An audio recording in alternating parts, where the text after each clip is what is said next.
문고리를 잡았다. 잠겨 있었다. 안에서 며느리 소리가 들렸다. 어머님, 오늘은 안 됩니다. 나는 68살. 평생 한 번도 문 앞에서 막혀본 적이 없었다. 그것도 내 아들이 사는 집 문 앞에서. 수진아, 문 좀 열어줘. 할머니가 약 먹어야 해. 병원 가시면 됩니다. 저희는 바빠요. 며느리의 목소리는 차갑고 단호했다. 나는 문고리에서 손을 떼었다. 그리고 결심했다. 오늘 이 문짝을 뜯는다. 나는 박순자, 68살. 남편과 사별한 지 15년이 되었다. 아들 준호는 하나뿐이다. 소중하게 키웠다. 대학도 보내고 좋은 직장도 다니게 됐다. 5년 전 준호가 결혼했다. 신부는 김수진. 대기업 과장이라고 했다. 엄마, 수진이 정말 좋은 사람이야. 독립적이고 똑똑해. 준호의 눈빛은 진지했다. 그래, 좋겠다. 잘 살아라. 나는 축복했다. 진심으로. 결혼식 날 수진이 내게 말했다. 어머님, 저희는 맞벌이라 시댁 모시기 어려울 것 같아요. 괜찮아. 나는 혼자 잘 살아. 그리고 명절에도 저희 부모님이랑 돌아가면서 보내고 싶어요. 그것도 괜찮아. 요즘은 다 그렇게 하잖아. 나는 이해했다. 요즘 젊은 세대는 다르니까. 하지만 5년이 지나면서 뭔가 이상해졌다. 결혼 1년 차. 엄마, 이번 추석은 장인어른 댁에서 보낼게요. 그래, 괜찮아. 2년 차. 엄마, 생신 축하드려요. 송금했어요. 고마워. 그래도 얼굴 보고 싶은데. 바빠서 못 가요. 다음에요. 3년 차. 전화가 뜸해졌다. 한 달에 한 번. 4년 차. 2달에 한 번. 5년 차. 석 달에 한 번. 나는 아들에게 부담 주기 싫었다. 그냥 참았다.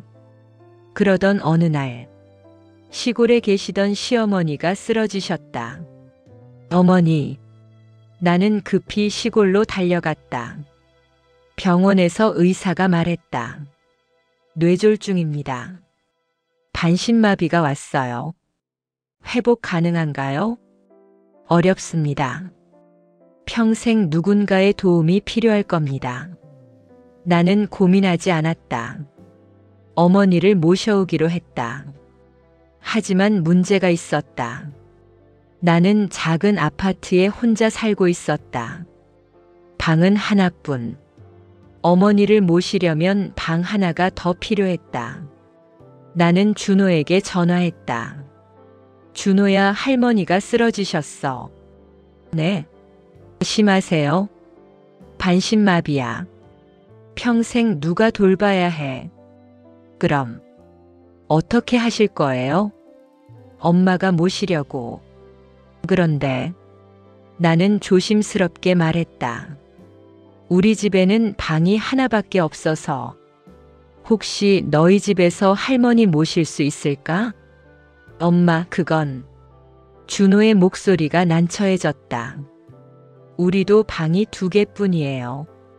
하나는 저희 쓰고 하나는 수진이 서재로 쓰는데. 그래도 할머니는. 수진이랑 상의해 볼게요. 전화를 끊고 나는 한숨을 쉬었다. 며느리의 거절. 다음 날 준호에게서 전화가 왔다. 엄마, 수진이가 어렵대요. 왜?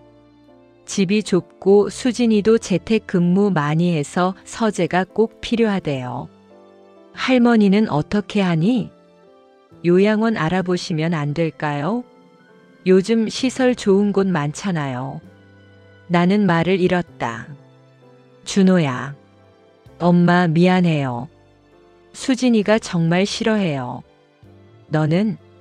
너 생각은? 준호는 잠시 침묵했다. 저도 사실 자신 없어요. 할머니 모시는 거. 가슴이 무너졌다. 그래. 알았어.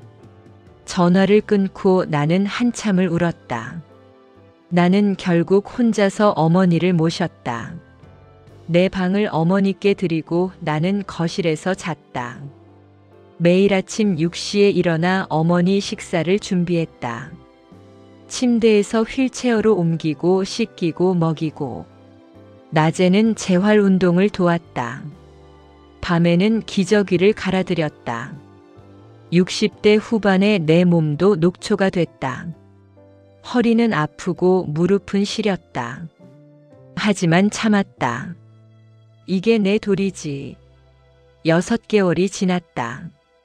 어머니의 상태가 악화됐다. 병원에 가셔야 합니다. 동네 의원 의사가 말했다. 큰 병원에서 정밀 검사 받으세요. 나는 준호에게 전화했다. 준호야, 할머니 병원 가야 하는데 혼자서는 모시기 힘들어. 그럼 어떻게 하실 거예요? 같이 가줄 수 있어? 엄마, 저 오늘 중요한 회의 있어요. 내일은? 내일도 바빠요. 다음 주에요. 할머니 상태가 안 좋은데. 엄마, 죄송해요. 진짜 바빠요. 전화가 끊겼다. 나는 택시를 불러 혼자 어머니를 모시고 병원에 갔다. 휠체어를 밀고 진료실 찾아다니고 검사받고 온종일 걸렸다. 집에 돌아와 쓰러졌다. 그로부터 일주일 후 검사 결과가 나왔다. 어머니께 폐렴이 왔다. 입원하셔야 합니다. 의사가 말했다.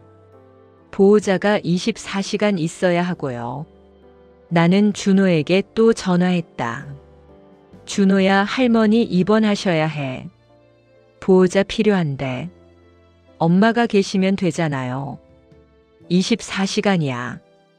엄마 혼자 어떻게 해? 그럼 요양보호사 쓰시면 안 돼요? 돈이 얼마나 드는데. 엄마, 저희도 여유 없어요. 수진이 임신했거든요. 뭐? 나는 놀랐다. 정말? 네. 3개월 됐어요. 축하한다, 준호야. 그래서 지금 수진이 컨디션 안 좋아서요. 병원 일은 어려워요. 나는 이해했다. 며느리가 임신했으니. 알았어. 엄마가 알아서 할게. 결국 혼자서 24시간 간병을 했다. 병원 의자에서 자고 어머니 돌보고 3주가 지나자 내 몸이 한계에 달했다. 어느 날 어지럼증이 왔다. 쓰러질 것 같았다. 간호사가 말했다. 보호자님, 얼굴이 안 좋으세요. 병원 가보셔야겠어요. 괜찮아요. 아니에요. 진짜 안 좋아 보여요. 나는 준호에게 전화했다. 준호야, 엄마 몸이 안 좋아. 네? 어디 안 좋으세요? 어지럽고 힘들어. 혹시 오늘 오후에 잠깐 와줄 수 있어? 엄마, 오늘은 진짜 안 돼요. 준호야. 수진이가 입덧심해서 제가 돌봐야 해요. 그래도 다음에 갈게요. 죄송해요. 전화가 끊겼다. 나는 그날 병원 복도에서 쓰러졌다.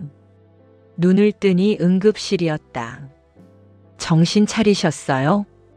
의사가 물었다. 네. 과로와 스트레스로 쓰러지신 거예요. 쉬셔야 합니다.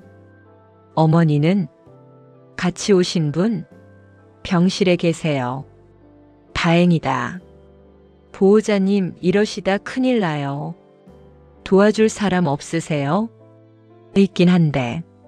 나는 말을 흐렸다. 병원에서 하루 입원했다. 퇴원하는 날 나는 준호 집으로 갔다. 어머니 약을 타러 가야 했는데 혼자 갈 힘이 없었다. 준호 집 앞에 도착했다. 초인종을 눌렀다. 누구세요? 수진이 목소리였다. 나야, 수진아. 어머니야. 잠시 침묵. 어머님, 오늘은 안 됩니다. 응? 왜? 바빠요. 잠깐만이면 돼. 할머니 약 타러 가야 하는데. 병원 혼자 가시면 되잖아요. 수진아, 어머니 어제 쓰러졌어. 그러시면 쉬세요. 오늘은 안 됩니다. 딸깍. 문이 잠겼다. 나는 믿을 수 없었다. 수진아, 문 열어. 대답이 없었다. 내가 지금 아파서 왔어.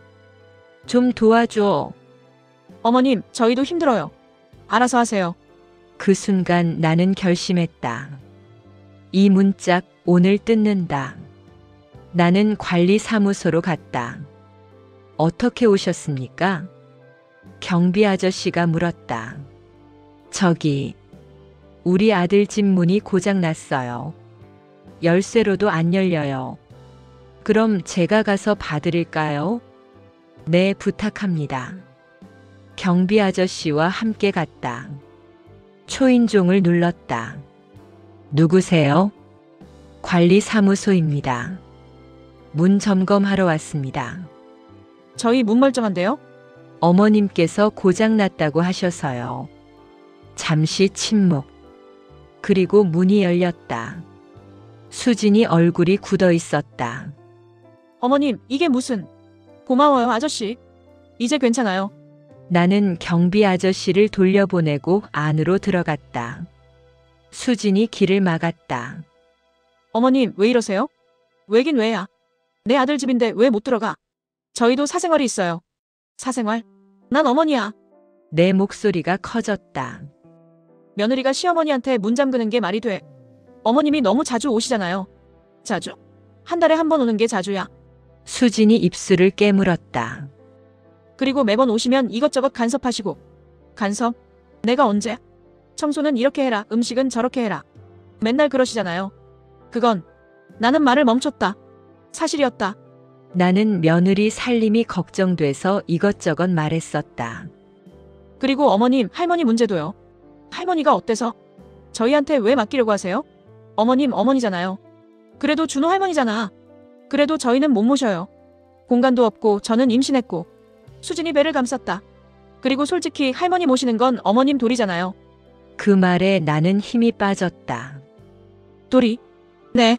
저희는 저희 삶이 있어요. 어머님 문제를 저희한테 떠넘기지 마세요. 나는 소파에 주저앉았다. 수진아. 어머님, 이제 가주세요. 저 피곤해요. 나도 피곤해. 혼자서 할머니 돌보느라 어제 쓰러졌어. 그럼 요양원 보내시면 되잖아요. 돈이. 어머님도 연금 나오시잖아요. 그걸로 하세요. 수진이 차갑게 말했다. 나는 천천히 고개를 들었다. 수진아, 너 지금 진심이니? 네. 내가 너한테 뭘 잘못했어? 잘못하신 거 없어요. 그냥 저희 삶에 간섭하지 마세요. 간섭? 내 목소리가 떨렸다. 나는 도와주려고 한 거야. 너희 걱정돼서. 그 도움 필요 없어요. 저희끼리 알아서 할게요. 수진이 문을 열었다. 이제 가주세요. 나는 일어났다. 그리고 수진을 똑바로 쳐다봤다. 좋아. 안 올게. 감사합니다. 하지만 수진아, 한 가지만 기억해. 뭐요? 너도 언젠가 나이 들어. 그때 내 며느리가 너한테 똑같이 하면 어떨 것 같아? 수진이 얼굴이 굳었다. 나는 더 이상 말하지 않고 집을 나왔다. 그날 이후 나는 준호 집에 가지 않았다. 전화도 하지 않았다. 혼자서 어머니를 돌봤다. 낮에는 어머니 간병하고 밤에는 내 아픈 몸을 추스렀다. 한 달이 지났다. 준호에게서 전화가 왔다. 엄마, 왜 연락 안 하세요? 너희 바쁘잖아. 그래도 걱정됐어요. 걱정 안 해도 돼. 엄마 잘 살아. 할머니는? 잘 계셔. 엄마, 혹시 화났어요? 아니. 그럼 이번 주말에 갈게요. 안 와도 돼. 엄마, 너희 삶 살아. 엄마한테 신경 쓰지 말고 전화를 끊었다. 2달이 지났다. 어머니 상태가 더 나빠졌다. 다시 입원해야 했다. 하지만 나는 이제 준호에게 연락하지 않았다. 혼자서 다 했다. 택시 타고 병원 가고 밤새 간병하고 내 몸은 한계였다. 하지만 참았다. 3달째. 어느 날 내가 쓰러졌다. 병원 복도에서. 눈을 뜨니 병실이었다. 엄마, 준호가 옆에 앉아 있었다. 준호야. 엄마, 왜 연락 안 하셨어요? 준호의 눈에 눈물이 맺혔다. 괜찮아. 괜찮을 리가 없잖아요. 병원에서 연락 왔어요. 엄마가 쓰러졌다고. 할머니는 병실에 계세요. 간병인 써드렸어요. 돈은 제가 냈어요. 엄마, 왜 혼자 이렇게 힘들게 사셨어요? 나는 대답하지 않았다. 엄마, 죄송해요. 제가 너무 몰랐어요. 준호가 울었다. 괜찮아, 준호야. 괜찮지 않아요. 엄마가 이렇게 아프실 때까지 저는 뭐 했어요? 너는 내 삶 살았어. 그게 당연한 거야. 하지만 준호야, 나는 아들의 손을 잡았다. 엄마는 괜찮아. 단지 수진이가 좀 섭섭했어. 준호의 얼굴이 굳었다. 수진이 얘기는 제가 들었어요. 뭘? 관리사무소 아저씨가 말해줬어요. 엄마가 문 못 들어가셨다고. 준호가 고개를 숙였다. 제가 수진이한테 단단히 말했어요. 그러지 마. 부부 사이 나빠져. 엄마한테 그렇게 하면 안 되죠. 수진이도 임신해서 힘들었을 거야. 그래도요. 나는 준호를 바라봤다. 준호야, 엄마 말 들어봐. 네, 엄마. 수진이가 나쁜 애는 아니야. 단지 모르는 거야. 뭘요? 가족이 뭔지, 나이 든다는 게 뭔지. 나는 천천히 말했다. 수진이는 아직 젊어. 부모님도 건강하시고. 그래서 모르는 거야. 언젠가 자기도 늙고 아프고 도움이 필요하다는 걸. 하지만 그래도 준호야, 엄마는 수진이를 미워하지 않아. 단지 가르쳐주고 싶어. 뭘요? 가족은 서로 돕는 거라는 걸. 오늘 내가 도와주면 내일 누군가 나를 도와준다는 걸. 준호가 고개를 끄덕였다. 며칠 후 수진이 병실에 왔다. 혼자였다. 어머님, 수진이 조심스럽게 들어왔다. 어서 와. 나는 웃으며 말했다. 수진이 놀란 표정을 지었다. 화 안 나세요? 왜 화를 내? 제가 어머님한테 너무 심하게 했잖아요. 수진이 눈물을 글썽였다. 괜찮아. 괜찮지 않아요. 정말 죄송해요. 수진이 고개를 숙였다. 저는 제 삶만 생각했어요. 어머님이 얼마나 힘드신지 전혀 몰랐어요. 수진아, 고개 들어. 봐봐. 수진이 천천히 고개를 들었다. 수진아, 너 임신했지? 네. 축하해. 진심으로. 감사합니다. 수진아, 내가 엄마가 되면 알게 될 거야. 뭘요? 자식 키운다는 게 얼마나 힘든지, 그리고 나이 든다는 게 얼마나 외로운지. 수진이 눈물을 흘렸다.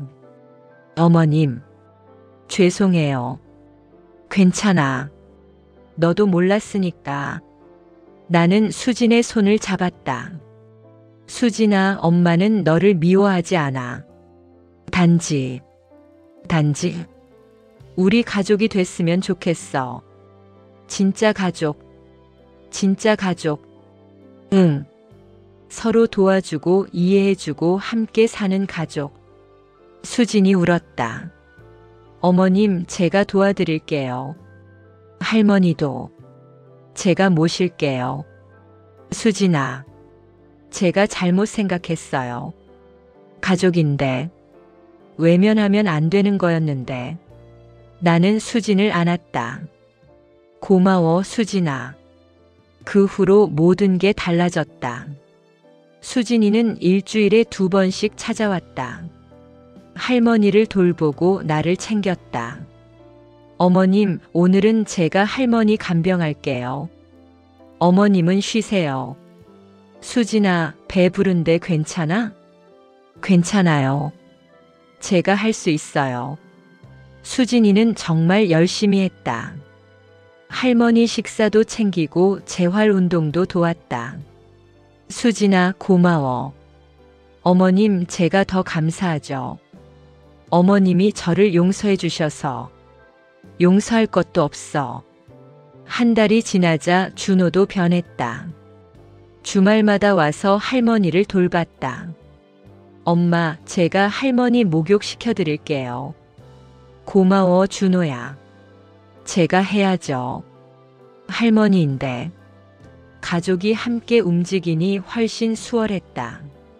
나도 쉴 수 있었고 할머니도 더 행복해 보였다.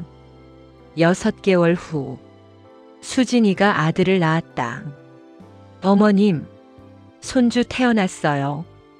준호가 신나서 전화했다. 정말? 축하한다. 나는 당장 병원으로 달려갔다. 신생아실에서 작은 아기를 봤다. 우와, 정말 작네. 엄마, 손주예요. 준호가 행복해했다. 수진이 병실로 갔다. 수진아, 수고했어. 정말 잘했어. 어머님. 수진이 눈물을 흘렸다. 어머님, 이제 알 것 같아요. 뭘? 어머님 마음을.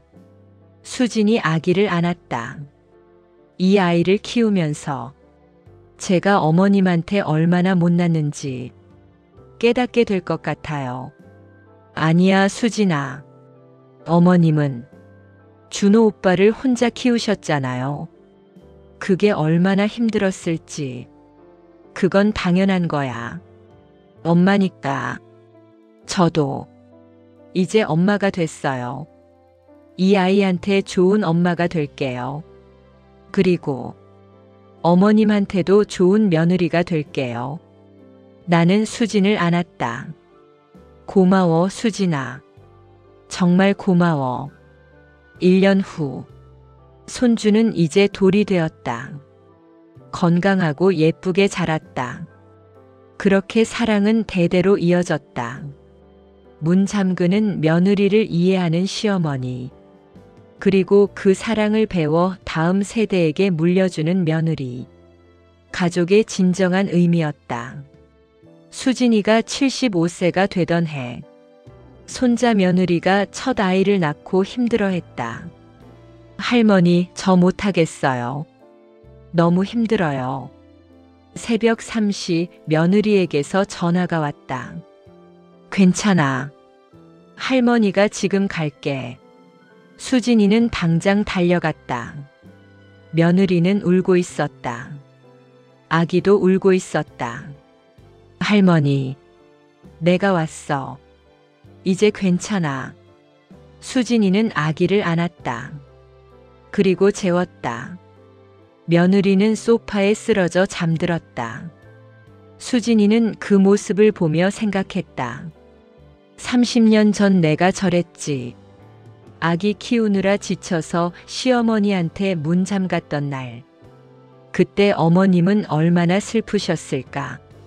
수진이는 눈물을 닦았다. 아침이 되자 며느리가 깼다. 할머니, 죄송해요. 또 폐를 끼쳐서. 무슨 소리야? 가족끼리. 하지만 저 혼자 해야 하는데. 왜 혼자 해? 수진이가 며느리를 똑바로 봤다. 가족이 있는데 왜 혼자 해? 하지만 30년 전 나도 그렇게 생각했어. 혼자 다 해야 한다고. 시어머니한테 폐 끼치면 안 된다고. 수진이가 며느리 옆에 앉았다. 그래서 문을 잠갔지. 시어머니가 못 들어오게.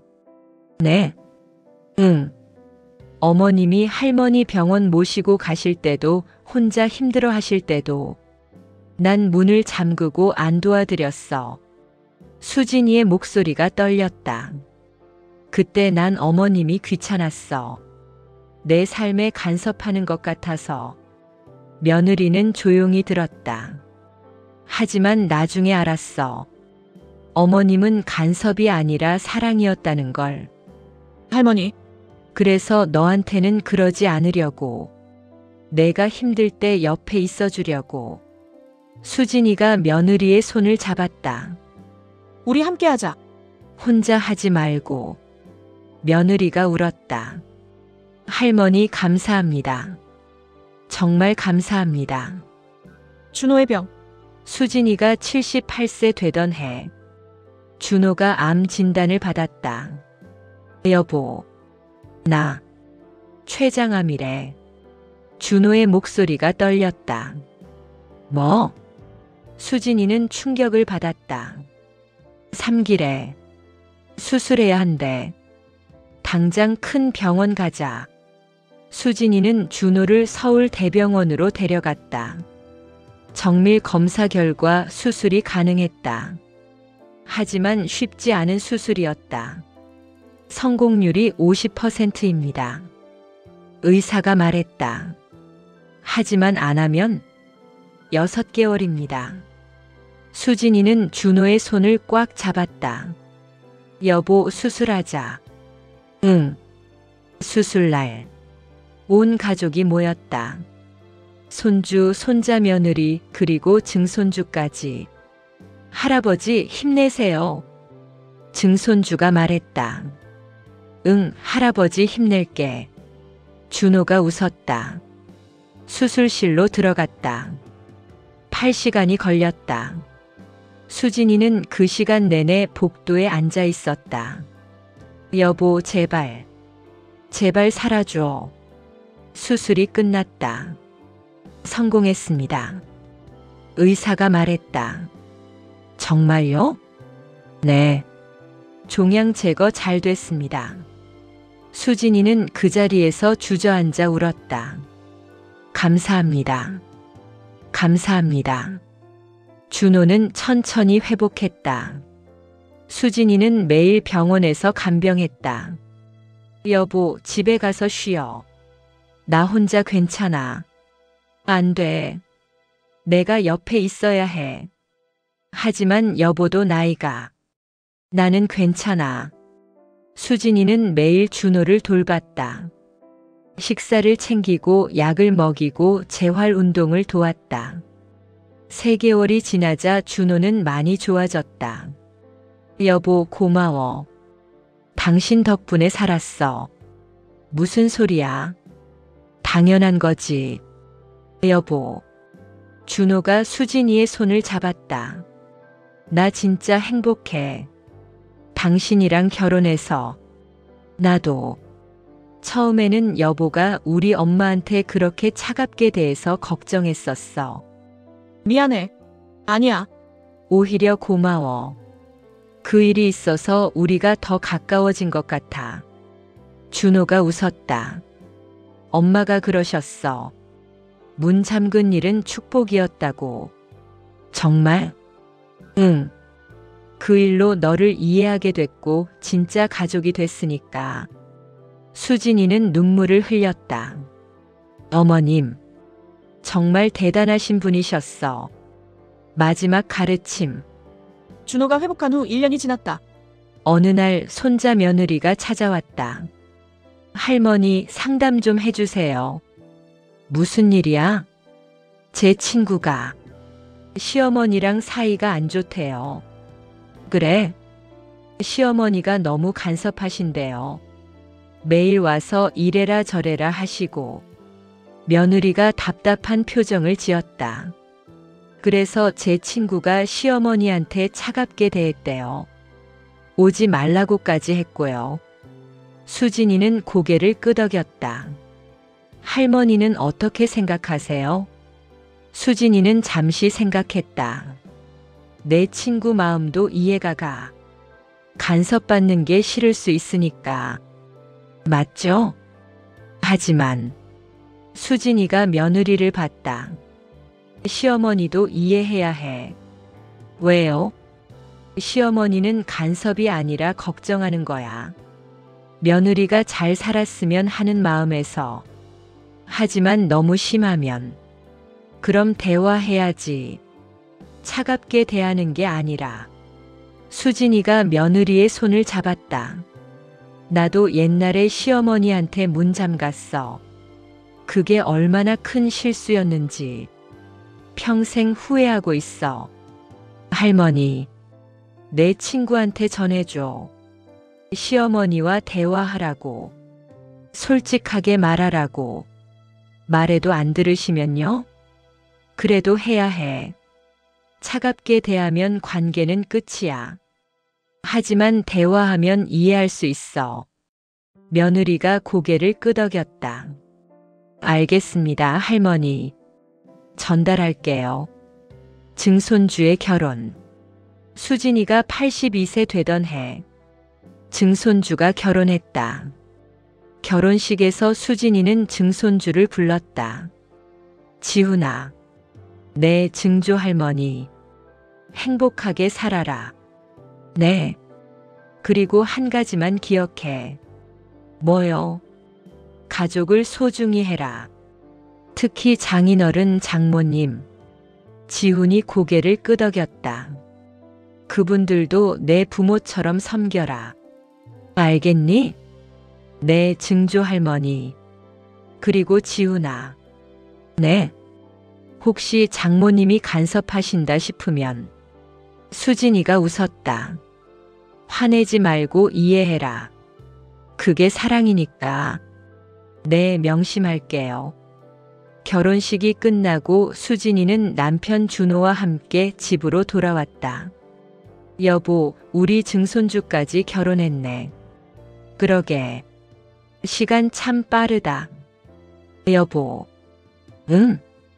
우리 잘 살았지? 수진이가 준호를 봤다. 그럼. 정말 잘 살았어. 어머님 덕분이야. 어머님이 저를 가르쳐 주셨으니까. 엄마. 정말 대단하셨지. 준호가 하늘을 올려다봤다. 엄마 보고 계시죠? 우리 잘 살고 있어요. 수진의 마지막. 수진이는 85세가 되던 해 병이 왔다. 폐암입니다. 말기예요. 의사가 말했다. 얼마나 남았나요? 준호가 떨리는 목소리로 물었다. 3개월. 길어야 6개월입니다. 수진이는 담담히 받아들였다. 알겠습니다. 집으로 돌아와 온 가족을 불렀다.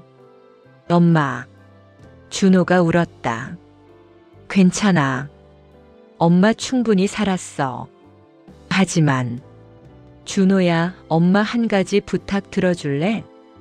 뭐든지요. 엄마 유언 좀 써줄래? 수진이는 천천히 말했다. 사랑하는 가족들에게. 엄마는 정말 행복했어요. 특히 마지막 30년은 축복이었어요. 문 잠갔던 그날부터 시작된 변화. 그 변화가 저를, 우리 가족을 행복하게 만들었어요. 준호야, 너는 정말 좋은 아들이었어. 손주야, 너는 정말 자랑스러운 손주였어. 손자 며느리, 내가 우리 가족이 되어줘서 고마워. 그리고 증손주들아. 증조 할머니가 너희한테 꼭 전하고 싶은 말이 있어. 가족을 사랑해라. 서로 이해하고 용서하고 함께해라. 문을 잠그지 마라. 마음의 문도 집의 문도. 가족에게 문을 열어라. 그것이 행복의 시작이니까. 사랑한다, 우리 가족들. 마이너스 엄마, 할머니, 증조 할머니가. 유언을 다 쓰고 수진이는 편안하게 잠들었다. 2주 후 수진이는 가족들이 지켜보는 가운데 세상을 떠났다. 장례식에는 정말 많은 사람이 왔다. 가족, 친구, 이웃, 그리고 수진이가 도왔던 사람들. 고인은 정말 좋은 분이셨습니다. 저를 많이 도와주셨어요. 정말 훌륭한 시어머니셨어요. 조문객들의 말이었다. 준호는 3일 내내 울었다. 손자 며느리도 울었다. 할머니, 감사했어요. 장례를 치르고 가족들은 수진이의 유품을 정리했다. 그때 낡은 공책을 발견했다. 이게 뭐지? 손주가 펼쳐봤다. 일기장이었다. 2025년 5월 3일. 오늘 시어머니한테 문 잠갔다. 너무 화가 났다. 왜 자꾸 우리 삶에 간섭하시는 거지? 이제 안 올 거야. 안 오셨으면 좋겠다. 손주는 계속 읽었다. 2025년 7월 15일. 시어머니가 병원에 쓰러지셨다고 한다. 걱정된다. 하지만 어떻게 해야 할지 모르겠다. 2025년 8월 20일. 오늘 시어머니를 만났다. 눈물이 났다. 내가 얼마나 이기적이었는지. 앞으로 잘할 거야. 진짜 며느리가 될 거야. 2030년 12월 31일. 시어머니가 돌아가신 지 1년이 지났다. 너무 보고 싶다. 어머님, 저 잘하고 있어요? 어머님처럼 살려고 노력하고 있어요. 2050년 6월 10일. 오늘 손자 며느리가 힘들다고 찾아왔다. 30년 전 내 모습이 보였다. 이제 내가 시어머니처럼 해야 할 차례구나. 어머님, 제가 잘할 수 있을까요? 2055년 1월 1일. 새해가 밝았다.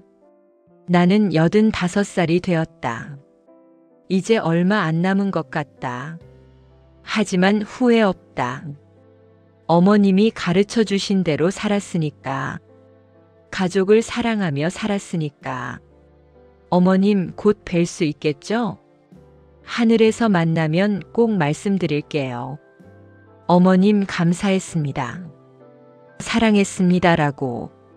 손주는 일기장을 덮고 울었다. 할머니. 30년 후. 손자 며느리는 이제 80살이 되었다. 그녀의 손자 며느리가 첫 아이를 낳았다. 할머니, 너무 힘들어요. 괜찮아. 할머니가 도와줄게. 손자 며느리는 증증 손녀를 돌봤다. 밤낮으로. 어느 날 증증 손녀가 물었다. 할머니, 왜 이렇게 잘해주세요? 왜긴 왜야. 우리 가족인데. 하지만 저 처음에 할머니한테 차갑게 대했잖아요. 괜찮아. 나도 그랬었거든. 네. 손자 며느리가 웃었다. 나도 시어머니한테 문 잠갔었어. 아주 옛날에. 정말요? 응. 하지만 시어머니는 날 용서해 주셨어. 그리고 가르쳐 주셨지. 뭘요? 가족의 의미를. 손자 며느리가 증증 손녀의 손을 잡았다. 이제 내 차례야. 이 사랑을 다음 세대에게 물려주는 거. 네, 할머니. 꼭 그렇게 할게요. 100년의 사랑. 그로부터 또 30년이 흘렀다. 증증 손녀는 이제 60살이 되었다. 그녀의 손자 며느리가 찾아왔다. 할머니, 제가 시어머니한테 실수했어요. 무슨 실수? 너무 차갑게 대했어요. 짜증도 냈고. 증증 손녀는 웃었다. 괜찮아. 나도 그랬었어. 정말요? 응. 우리 집안은 대대로 그랬어. 네. 시어머니한테 문 잠그는 며느리들. 증증 손녀가 웃었다. 하지만 결국 깨닫지. 가족의 소중함을. 저도 그럴 수 있을까요? 당연하지. 넌 할 수 있어. 증증 손녀가 며느리를 안았다. 우리 집안의 전통이야. 문 잠그고 깨닫고 사랑하고 물려주는 것. 아름다운 전통이네요. 그렇지? 100년 전 우리 증조 할머니께서 시작하신 전통이야. 어떤 분이셨어요? 문 잠근 며느리를 용서하신 분. 증증 손녀가 하늘을 올려다봤다. 그분 덕분에 우리 가족이 이렇게 행복해. 저도 꼭 배울게요. 그래.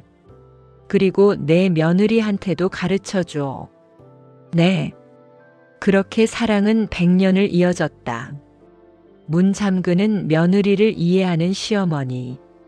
그리고 그 사랑을 배워 다음 세대에게 물려주는 며느리. 가족의 진정한 의미. 그것은 100년이 지나도 변하지 않았다. 여러분, 긴 이야기 끝까지 들어주셔서 정말 감사합니다. 며느리가 문 잠근 날 나는 문짝을 뜯었다. 마이너스 노년의 삶의 지혜와 가족 이야기. 이 이야기가 여러분의 마음에 작은 울림이라도 남겼다면 그것만으로도 저는 행복합니다. 이 이야기가 마음에 드셨다면 구독 버튼을 꾹 눌러주세요. 더 많은 감동 스토리로 찾아뵙겠습니다. 좋아요로 응원해주세요. 여러분의 좋아요 하나하나가 큰 힘이 됩니다.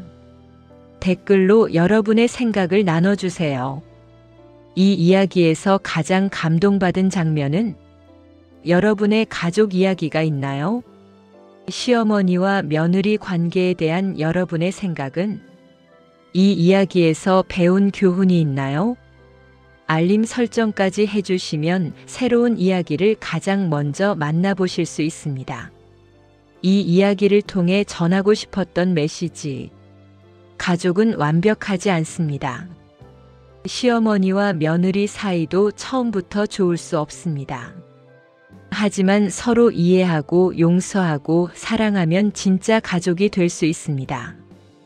그리고 그 사랑은 대대로 이어집니다. 100년이 지나도 200년이 지나도 문을 잠그는 것보다 중요한 것은 마음의 문을 여는 것입니다. 오늘 여러분도 가족에게 마음의 문을 열어보시는 건 어떨까요? 다시 한번 감사합니다. 오늘 하루 가족에게 따뜻한 말 한마디 건네보세요.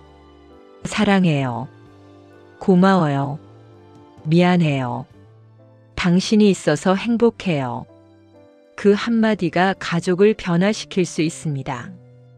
그리고 그 변화는 100년을 이어갈 수 있습니다. 다음 이야기에서 또 만나요. 여러분 모두 행복하세요.